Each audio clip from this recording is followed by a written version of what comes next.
Nesse vídeo eu vou te explicar como fazer o dobro na metade do tempo, seja para perder 10 quilos, ou para conseguir produzir mais no seu trabalho, conseguir uma nova promoção, ou para conseguir arrumar sua cama mais rápido, e para qualquer coisa que você queira fazer. Sua produtividade vai aumentar muito se você seguir essas 3 dicas que eu vou te dar aqui nesse vídeo.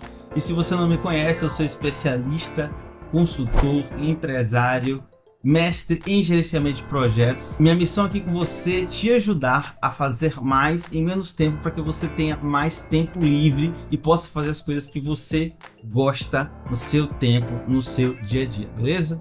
Então vamos pro vídeo. E a primeira dica aqui é entender e aplicar o princípio de Pareto da forma correta no seu dia a dia. O princípio de Pareto é muito simples, ele te diz que se você fizer os 20% mais importantes, você vai ter 80% do resultado que você está buscando, e isso se aplica bizarramente para diversas situações. Por exemplo, você deve ter clicado no vídeo aqui porque viu uma imagem minha saindo desse estado aqui para esse estado aqui, e para conseguir fazer essa mudança eu poderia ter te dito que eu fui o super-homem, super disciplinado, que passei diversos dias comendo tudo certinho, todos os vegetais, todas as comidas saudáveis que você imaginar, e treinando 1000 vezes por semana. Mas a verdade não foi essa. A verdade é que se você entender qual que é a base para você conseguir emagrecer e ter um corpo um pouco melhor, você vai conseguir mudar de corpo fazendo apenas os 20%, se você fizer os 20% muito bem feito. Que é o quê? Cortar um pouco as calorias do seu dia a dia, do que você está acostumado a fazer. Isso vai fazer você perder peso e treinar um pouco. Academia 2 ou 3 vezes por semana era o que eu estava fazendo, só que de forma consistente. E isso no longo prazo, em alguns meses, me deu esses resultados.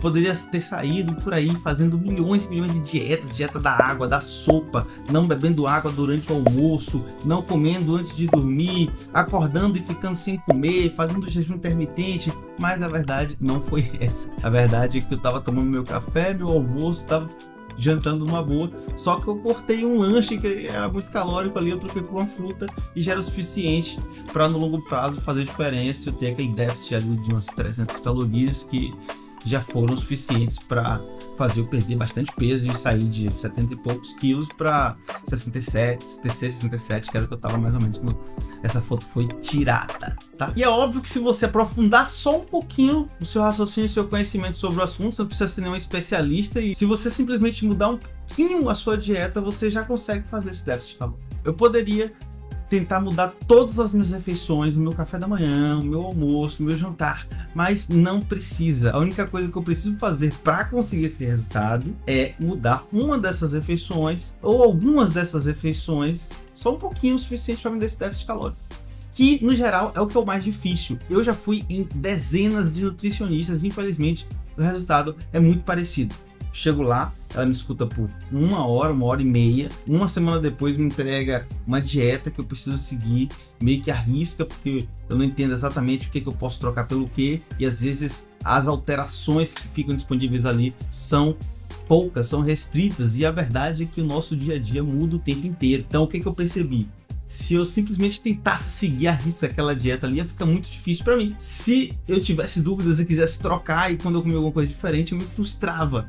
Por quê? Porque eu não tinha entendido qual que era a principal diferença que eu precisava fazer ali no meu dia a dia para conseguir ter o resultado que eu estava buscando. Foquei apenas nos 20%, mudei praticamente nada, foquei em ser consistente com pouco, mas que traz eficiência e o déficit calórico que eu precisava, e perdi peso.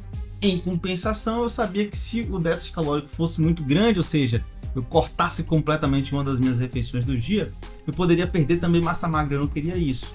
Então eu meio que não fui tão radical, mudei pouco, 20% mais uma vez, e foquei em fazer 2, 3 treinos ali por semana, que já foram o suficiente para manter a massa magra, e o resultado tá aí, vocês estão vendo. Preciso de whey protein, creatina e suplemento de não sei o que, glutamina, comer castanha do Pará no meio da tarde. Cara, eu não tô acostumado a fazer isso. Para que eu vou mudar tanto minha rotina?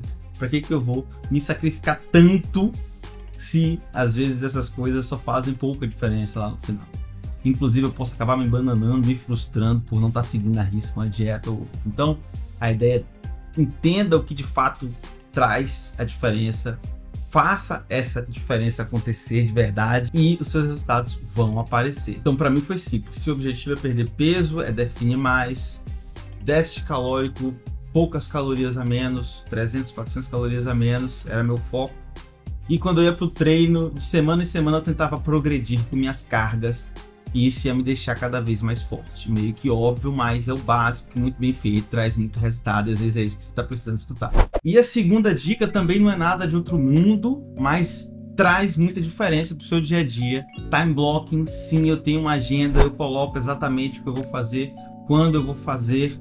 Não sou um psicopata da agenda que fica o tempo inteiro colocando preciso escovar o dente às 7h23 da manhã e depois eu preciso tomar café às 8h12. Não preciso ser tão radical assim, mas separar os momentos e alocar esses períodos que eu vou estar me organizando. Quando eu começo, quando eu termino, me ajudou e vai te ajudar também por uma razão muito simples, a da síndrome do estudante. Síndrome do estudante é aquela em que você se molda ao tempo que você tem para fazer o que você precisa fazer. Então o professor te fala que você precisa terminar aquela atividade ali e a prova vai ser no dia 30 e você tem o mês inteiro. Você vai deixar para estudar no dia 25, 26, 27, 28, 29. Mesmo tendo o mês inteiro, porque você acha que em uma semana você consegue estudar tudo.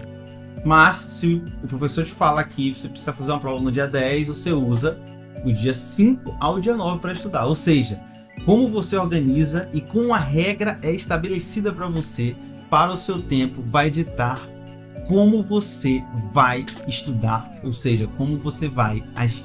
No caso das atividades físicas aqui era muito claro para mim, eu precisava treinar 3 vezes por semana. Então eu estabelecia, é a segunda, é a quarta e é a sexta. Não vai ser a terça, não vai ser a quinta. E por mais que eu fique super empolgado, eu não vou treinar no sábado, porque eu preciso dessa motivação extra na segunda. E se eu fizer uma semana muito forte, treinei 6 vezes naquela semana. Na semana seguinte, por mais que eu faça só as 3 que estavam previstas, eu vou achar que eu estou regredindo, que eu não estou tão motivado. E eu não poderia deixar isso acontecer. Então, para ser consistente, é importante que você tenha uma agenda. Isso vai suprir as suas necessidades, porque você vai estar fazendo só 20%, que de fato gera muito resultado, ou seja, tiny habits, ou seja, hábitos atômicos, e você vai liquidar a sua síndrome do estudante. Você precisa treinar 3 vezes por semana. Você tem a segunda, você acorda de manhã na segunda. E aí, vou ou não vou? Ah, tô meio cansado, não dormi direito, vou amanhã. Se você ficar precisando se perguntar toda vez que você for tomar a decisão, vai ser muito difícil de você acertar e de você sair dessa inércia. Então, quando você já deixa a regra estabelecida, acordou, é segunda, eu vou. Quarta-feira, acordou, é quarta-feira, eu vou. Quinta-feira, acordei, quero ir, tô motivado, mas eu não preciso, então eu não vou. Eu vou ler um livro, eu vou estudar, eu vou fazer qualquer outra coisa, mas eu não preciso treinar. E é isso que eu vou fazer. E a terceira e última dica, talvez seja a mais difícil de todas, que é não fazer nada além da dica número 1 e da dica número 2. O que acaba acontecendo? Você quer fazer mais, você tem aquela super motivação naquela semana que você está empolgado, que você fez a viagem, que você conversou com um amigo seu que te falou que você precisava trabalhar naquele projeto ali, e você foca muito naquela semana ali, se desgasta e na seguinte você não consegue produzir tanto. Isso você quer evitar. E para evitar isso, você precisa de uma agenda, você precisa fazer time blocking, você precisa segregar os turnos, o que você vai fazer em cada turno. E nesses turnos você vai fazer especificamente o que mais vai trazer resultado. Você vai parar, estudar, pensar em de fato o que vai trazer resultado para aquele objetivo que eu estou buscando e vai fazer estritamente os 20% que vão te entregar esses 80% de resultado. Mas o que acontece com a gigantesca maioria das pessoas, inclusive comigo, é que a gente não consegue se manter em 1, 2 projetos, 3 no máximo. Vou te dar um exemplo. Hoje eu tenho meu trabalho como consultor, tenho essa outra iniciativa aqui com o YouTube e produzindo conteúdo, eu tenho uma outra iniciativa que é com o meu mestrado. Às vezes eu fico treinando também para maratona e acabo me enrolando nesse mundo de demandas que eu mesmo vou criando para mim. Outro dia quer começar na natação, outro dia quer começar a andar de bicicleta, e quando você vai ver, você está tentando muita coisa e não fazendo nada muito bem. Então, escolher muito bem as iniciativas que você quer trabalhar, entender muito bem como está a sua rotina, como está a sua agenda, entender exatamente quais são os 20% que vão te entregar 80% para o seu projeto, é o que de fato vai te trazer resultado e vai fazer você fazer muito mais em muito menos tempo. E se esse tipo de coisa acontece com você também, eu quero saber. Coloca aí nos comentários em quantas iniciativas você está envolvido hoje. Você está estudando, está trabalhando, você tem que cuidar dos seus filhos, você está envolvido numa corrida também, é maratonista e gosta de fazer essas loucuras que nem eu faço de vez em quando. Conta para mim aí nos comentários quantas iniciativas você está enfiado, e se seu número passar de 5, começa a pensar se vale a pena colocar algum de lado no próximo semestre e focar em fazer muito bem feito algum desses outros que para você é mais importante, beleza? Então, recapitulando, Pareto e ter uma boa agenda. Acabou. É só isso que você precisa, e se você quer continuar sendo produtivo e tendo toda a energia possível e mais disposição para conseguir se manter fiel à sua agenda, talvez você queira dar uma olhada nesse outro vídeo que eu produzi aqui, que vai mudar um pouquinho de nada a sua rotina, mas vai te trazer muito mais disposição para você trabalhar nessas iniciativas, beleza? Um abraço e até os próximos vídeos.